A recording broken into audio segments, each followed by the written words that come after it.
আমার হাজবেন্ড মোবাইলে ইউটিউবে ঢুকলেই নাকি দেখছে এই সাঁখোর ভাইরাল রেসিপিটা। জানি না কেমন হবে। হাজবেন্ডের আবদার বলে কথা, তাই ট্রাই করতে চলে আসলাম। এদিকে আমি ফুড কালারটা আগার আগার পাউডার সহ চিনি সহ গুলিয়ে নিচ্ছি, যাতে দিয়ে জাল করে নিতে পারি।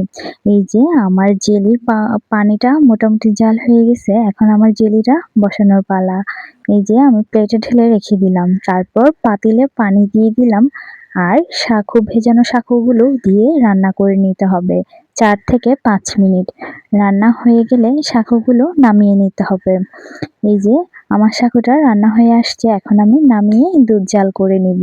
সবকিছুই আসলে আলাদা আলাদা করে জাল করে নিতে হবে, পরে একসাথে মেশাতে হবে। আমার দুধও জাল হয়ে গেছে, আমি ঠান্ডা করে নিলাম।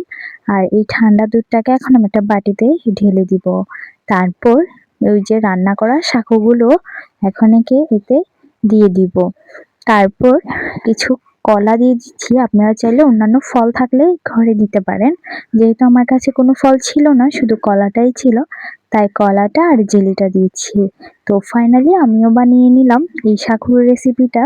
আসলে হয়তো এখানে যত সম্ভব স্ট্রবেরি কালারটা হলে অনেক বেটার হতো, কিন্তু আমি ম্যাঙ্গোটা দিয়ে বানাইছি।